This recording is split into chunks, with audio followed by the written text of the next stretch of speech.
بسم اللہ الرحمن الرحیم قال النبی صلی اللہ علیہ وسلم کفا بالمرء اثما ان یضیع من یقوت۔ حضور نبی کریم سرور دو عالم صلی اللہ علیہ وسلم نے ارشاد فرمایا، انسان کے گناہگار ہونے کے لیے یہ بات کافی ہے کہ وہ اپنے زیر کفالت لوگوں کو ضائع کر دے۔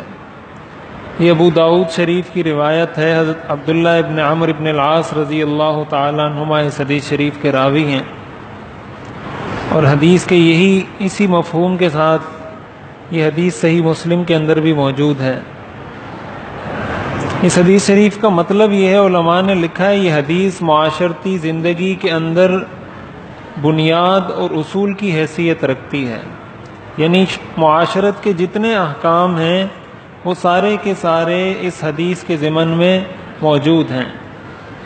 اس حدیث میں آپ نے یہ فرمایا کہ انسان کے گناہگار ہونے کے لیے یہ بات کافی ہے کہ وہ اپنے زیر کفالت لوگوں کو ضائع کر دے۔ ضائع کرنے کا ایک تو مطلب یہ ہے کہ وہ ان کی تربیت نہ کرے، جو ان کی تربیت کا حق تھا، جس طریقے سے اولاد کی تربیت کرنی چاہیے تھی، اخلاق پر، دین پر اور انسانیت کے اوصاف پر، وہ تربیت اگر نہیں کرتا، اس کا مطلب اس نے اپنی اولاد کو ضائع کر دیا، اور یہ کبیرہ گناہ ہے۔ یعنی اگر انسان زندگی میں اور کوئی گناہ نہیں کرتا، صرف یہ ایک گناہ کر لیتا ہے، آپ نے فرمایا یہی اس کے لیے کافی ہے، یعنی یہ اتنا خطرناک گناہ ہے۔ اور دوسرے نمبر پر اس کا مطلب یہ ہے کہ انسان اپنے اہل و عیال کے اخراجات میں سستی اور غفلت کرے، یعنی بیوی کا خرچہ ہے وہ شوہر کے ذمے ہے، نابالغ اولاد ہیں، بیٹیاں ہیں، ان کا خرچہ شریعت نے والد کے ذمے رکھا ہے۔ اب اگر کوئی شخص کام نہیں کرتا، کماتا نہیں ہے، بالکل خواہ مخواہ گھر میں بیٹھا ہوا ہے یا باہر روڈ پر بیٹھا ہوا ہے دوستوں کے ساتھ گپ شپ یہ وہ فلاں، اور کچھ کماتا نہیں ہے، تو یہ بھی کبیرہ گناہ ہے۔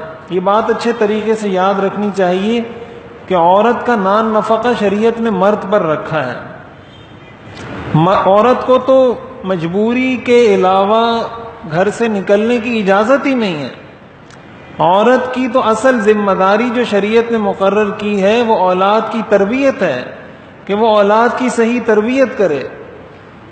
ہمارے ہاں اس چکر میں کہ عورت اور مرد برابر ہیں، عورت کو بھی گھر سے نکال دیا، مرد بھی کام کر رہا ہے، عورت بھی کام کر رہی ہے، نتیجے میں اولاد کی تربیت کرنے والا کوئی نہیں ہے۔ اب اس کے لیے نئے ادارے بنتے جا رہے ہیں جو آپ کی اولاد کی تربیت کریں گے۔ اب وہاں دوسری عورتیں رکھی ہوئی ہیں جو دوسروں کے بچوں کی تربیت کرتی ہیں، وہ خواتین۔ تو اپنی عورت کو تو آپ نے کہا کہ کام کرو، بچوں کی تربیت نہیں کرو، اور اپنے ہی بچوں کو دوسری عورتوں کے حوالے کر دیا کہ ان کی تربیت کرو۔ یہ ہماری مغرب کی اندھی تقلید کا نتیجہ ہے۔ ہم نے دیکھا انگریز کو اس طرح کر رہا ہے تو ہم بھی انگریز بننے کی کوشش شروع کر دیتے ہیں، اور وہ اپنی اس طرح کی ساری کوششوں میں ناکام ہیں، اس لیے کہ یہ شریعت سے متصادم ہے۔ قرآن نے عورتوں کو حکم دیا وَقَرْنَ فِي بُيُوتِكُنَّ، کہ گھروں کے اندر رہیں۔ تو عورت کے لیے تو بلا ضرورت گھر سے نکلنا جائز ہی نہیں ہے۔ تو بہت سارے گھرانوں میں ایسا ہوتا ہے کہ شوہر ٹھیک ٹھاک ہوتا ہے، تندرست ہوتا ہے، کام نہیں کرتا، اور جب گھر جاتا ہے تو بدمعاشی پوری کرتا ہے عورت پر کہ میں مرد ہوں، میں شوہر ہوں، کما کر ایک ٹکا نہیں دے گا اور بدمعاشی بیوی پر پوری کرے گا۔ تو عورت کے اوپر جو مرد کی نگرانی اور مرد کو جو اللہ نے قوام بنایا ہے، اس کا تو بنیادی سبب قرآن نے یہ ذکر کیا ہے کہ مرد عورت کے اخراجات برداشت کرتا ہے۔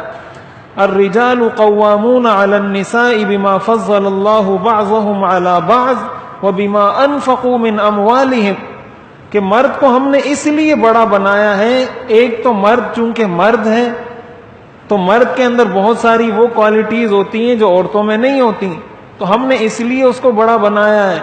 دوسرے نمبر پر مرد کو اس لیے بنایا ہے کہ وہ اپنی بیوی بچوں کے اخراجات پورے کرتا ہے۔ تو اگر وہ اخراجات پورے نہیں کر رہا تو پھر وہ گھر میں جا کے بدمعاشی کس چیز کی کرتا ہے، روب کس چیز کا جماتا ہے۔ اور اس کے اندر والدین کی تربیت کا بہت دخل ہے۔ ہمیں بہت سارے ایسے نوجوان، آپ اگر اندرون سندھ جائیں تو وہاں پر عورتیں سارا کام کر رہی ہوتی ہیں، پانی بھی بھر کے عورتیں لا رہی ہیں، کھانا بھی وہ پکا رہی ہیں، باہر سے لکڑیاں بھی وہ جمع کر رہی ہیں، اور مرد سگریٹ کا کش لگا کر بیٹھے ہوتے ہیں ہوٹلوں پہ، کوئی کرکٹ دیکھ رہا ہے، کوئی ڈرامے دیکھ رہا ہے، کوئی فلمیں دیکھ رہا ہے، کوئی کام دھندا نہیں ہے ان کا سوائے اس کے کہ ہوٹل پہ بیٹھے رہیں گے، سگریٹ ہاتھ میں ہوگی، گپ شپ لگ رہی ہوگی، عورتیں سارا کام گھر کا بھی اور گھر کے باہر کا بھی سارا کام کر رہی ہوتی ہیں۔ یہ تو شریعت کے بھی خلاف ہے، غیرت کے بھی خلاف ہے، مردانگی کے بھی خلاف ہے، حیا کے بھی خلاف ہے۔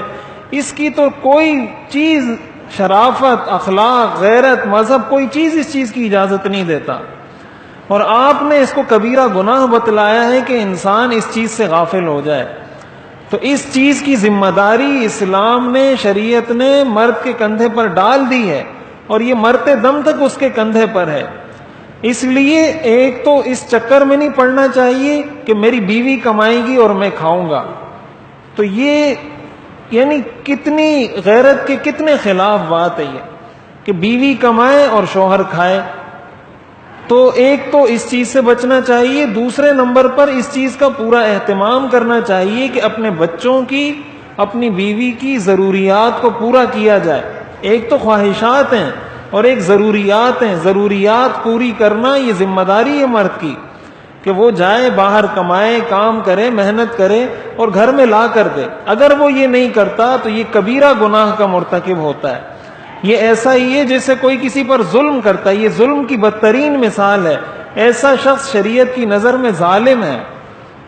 تو اب ظلم کرنا یہ کتنا بڑا گناہ ہے۔ ہم بہت سارے اور کاموں کو تو ظلم سمجھتے ہیں، اس کو ہم ظلم نہیں سمجھتے۔ تو اس لیے آپ نے فرمایا انسان کے گناہگار ہونے کے لیے یہ بات کافی ہے کہ وہ اپنے زیر کفالت لوگوں کو ضائع کر دے۔ ایک تو اولاد کی صحیح تربیت، اور دوسرے نمبر پر ان کے اخراجات کو صحیح طریقے سے اپنی ذمہ داری سمجھتے ہوئے، یہ ذمہ داری ہے مرد کی، یہ کوئی اس کے لیے مستحب یا نفل نہیں ہے بلکہ اس پر فرض ہے۔ جس طرح نماز فرض ہے اسی طرح اس پر فرض ہے کہ اپنی بیوی کی ضروریات پوری کرے، اپنے بچوں کی ضروریات پوری کرے۔ تو اس چیز کی اہمیت کو ہمیں سامنے رکھنا چاہیے۔ اور یہ کام جو حدیث شریف میں آتا ہے نا، طلب کسب الحلال فریضۃ بعد الفریضہ، کہ حلال روزی کمانا یہ بھی فرض کے بعد ایک فرض کا درجہ رکھتا ہے۔ تو ہم جب کام کرتے ہیں تو ہم ایک فرض ادا کر رہے ہوتے ہیں۔ تو ہم اگر اس نیت سے کریں گے کہ یہ اللہ نے میری ذمہ داری لگائی ہے، یہ میرے ذمے میں ہے ان لوگوں کے اخراجات پورے کرنا، اور میں اس نیت سے یہ کام کر رہا ہوں کہ میں اللہ کا یہ حکم پورا کروں، تو ہماری ساری زندگی، ہمارا وہ سارا کام، ہماری وہ ملازمت، ہمارا وہ کاروبار، یہ سارا کا سارا عبادت بن جائے گا۔